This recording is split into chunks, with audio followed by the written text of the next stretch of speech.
Welcome to Millersville University's Office of Learning Services presentation on note-taking.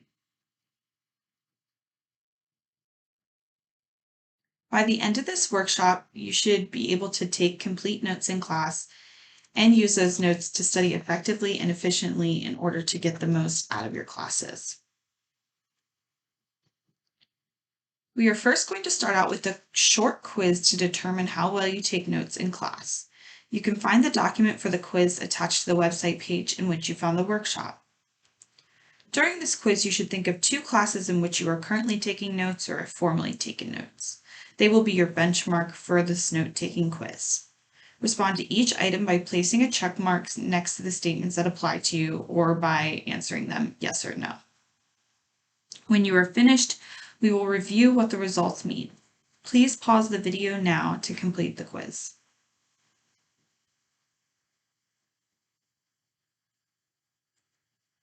Welcome back.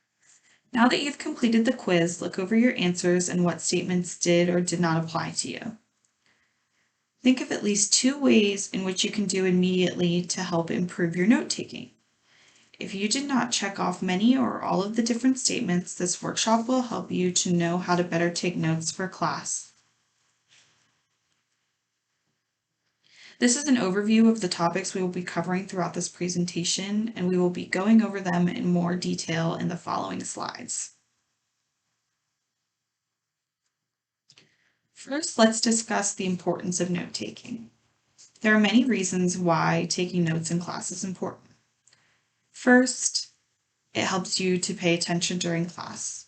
If you are taking notes, you are less likely to become distracted and are actively listening to the lecture that is being provided to you.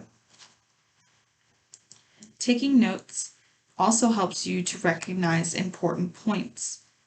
Many times, if a concept is repeated in both class and in an assigned reading for that day, it is an important point to remember.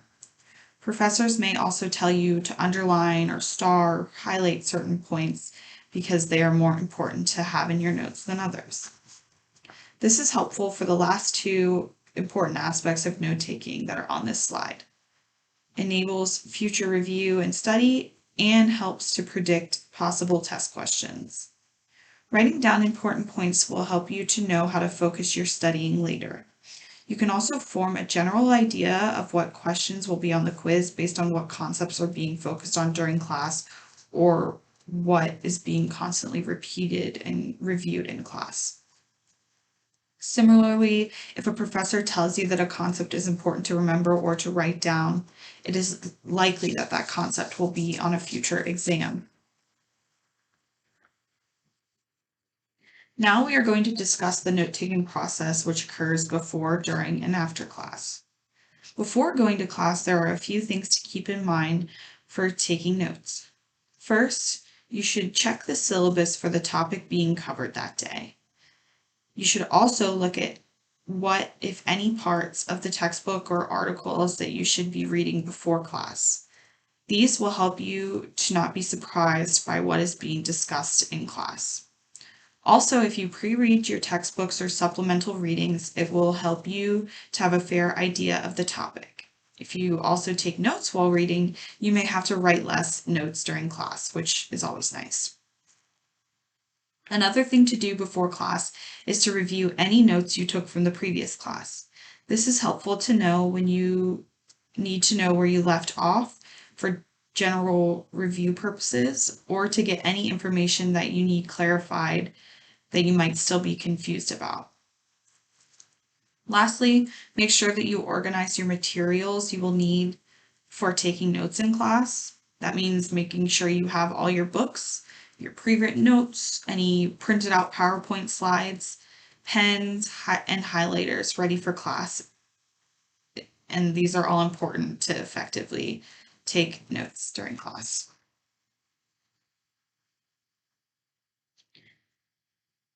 Next, let's talk about the note-taking process during class. To take the best notes, you're going to need to sit where you can hear and see well. This does not mean that you must sit in the very front of the class, but make sure you can see the projector screen or board well and sit in a spot that has little noise distractions so you can best hear the professor. If you have prescribed glasses or contacts, make sure you wear them. You will also want to listen carefully to the introduction of class and if there is a new chapter or discussion being held that class. This will be a great time for review to ask any questions that you need clarified and have accumulated since the previous class. Also, try and recognize main ideas and include them in your notes. You will not always need every little piece of information that is shared. If you have the main ideas down, you can fill in information as you go, and that can be helpful by, taking notes before class as well. If examples are shared during class that help to support those main ideas, jot them down as well because they'll be great tools to study from. Keep in mind that you can take notes, but do not note everything. It will be very hard to keep up with the class if you are busy writing every single word down. Many professors will share their PowerPoint slides with you before or after class, so just write down the most important aspects of the class or anything that was added to the slides later on.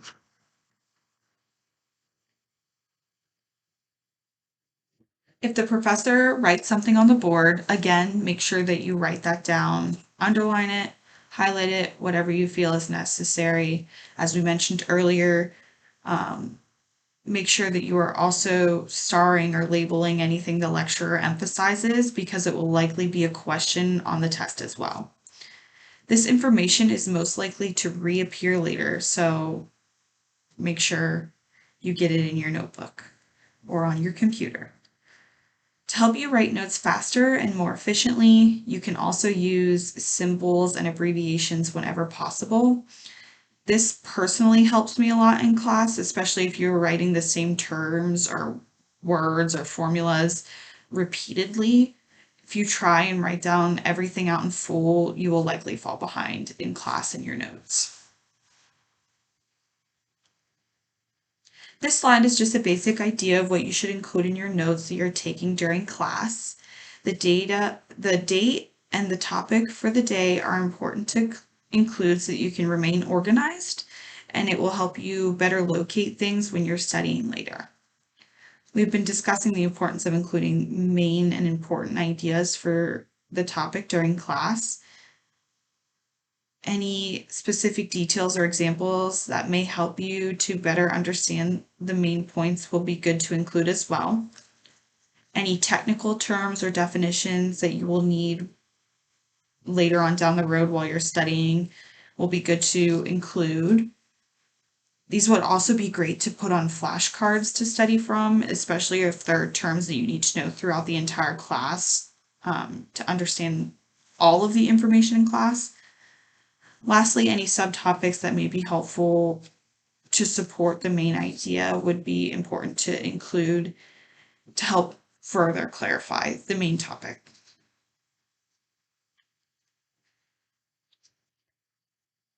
After class, you should review or edit your notes from class. Some people even like to completely rewrite their notes to make them more organized or to help them study, especially if their notes that they took in class were a little bit more unorganized. You want to make sure that you're writing the notes in your own words so that you can make the topic best make sense for you.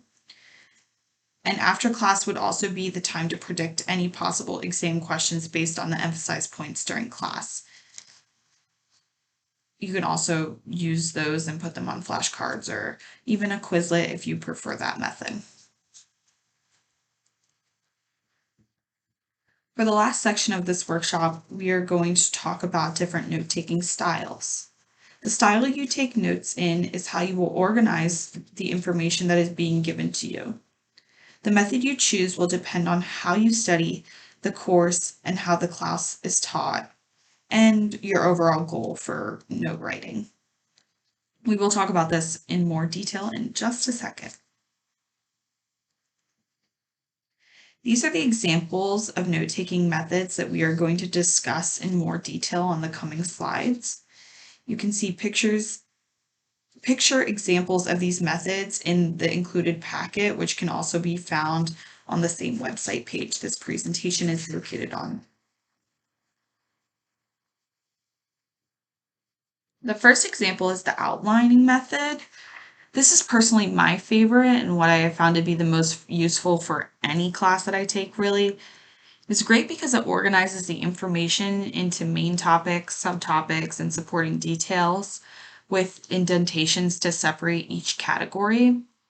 I find that this method is best used when you're taking notes on your assigned readings before class, and then during class you can add, underline, color code, highlight, whatever your preferred method is, any information that is covered in class that was also covered in your pre-written notes, and those are generally the things that I will study from the most.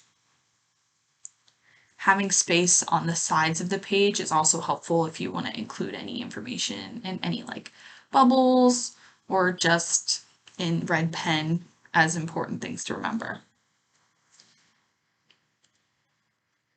I personally like to use a mixture of numbers and letters and various types of bullet points to make distinctions and organize the notes better.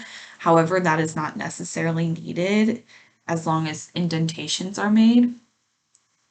This method is great for studying, as I mentioned earlier. It's great to create a study guide from. It's very well organized if you allow it to be, which makes it easier to transfer into study guide or like question form. It is also good to help you prepare for an essay or short answer exam because the notes are organized in a way that you can just make individual points a detail to add to your written answer.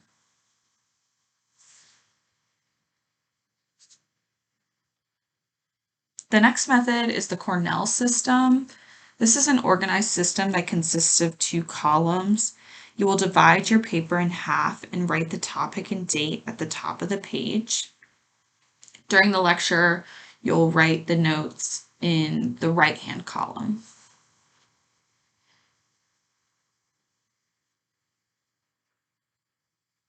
After the lecture, you will write in any overall key ideas on the left side of the page, which is referred to as the Q column here. At the very bottom of the page, you will then write a summary of the entire page contents and write any questions you may have or that you think will appear on a test later. This is a great method if you want to get in the habit of looking at your notes after class. Making sure that you're coming up with questions each time is great for future exams.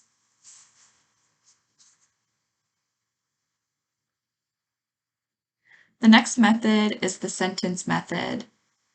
This is when you write down every new thought, fact, or topic on a separate line and you number it as you go.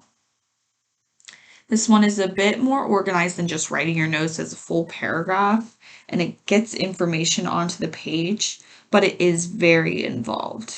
You will likely not be able to determine any major or minor points as easily, and it is hard to edit without having to rewrite everything.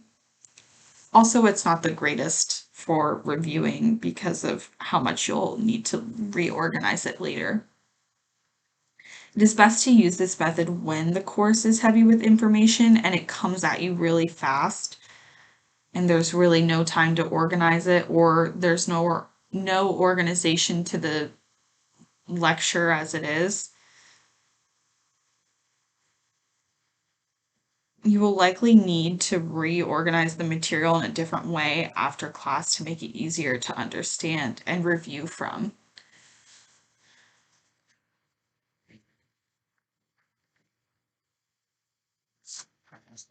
The fourth method example is the mapping method, which is useful for summarizing information, thinking through complex problems, and presenting information in a format that shows the overall structure of your subject.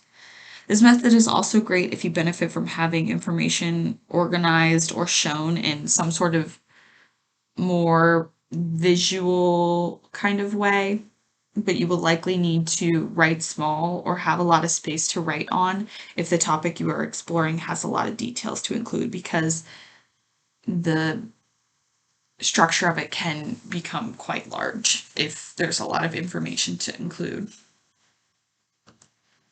To use the mapping method, you will write down the title of the subject you're learning about in the center of the page in a circle.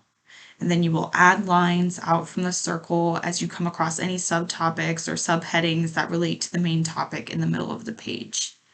You can add labels to these and add any supporting information that may be necessary to make sense of the main idea.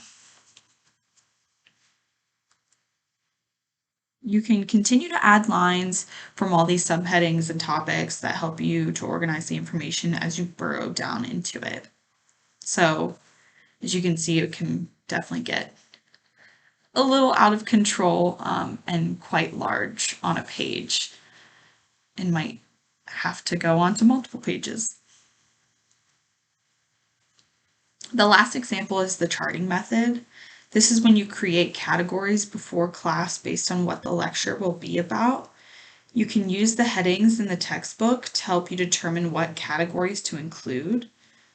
This method is most useful for chronological events, so it would be great for a history lesson or if you're learning about something that has like a chain reaction. It also allows for an overview of the whole lecture or course on one big paper sequence. It may also be helpful for reviewing and remembering the order of events, especially having, the dates picked out on the side or any important terms on the side and then what happens on the other side.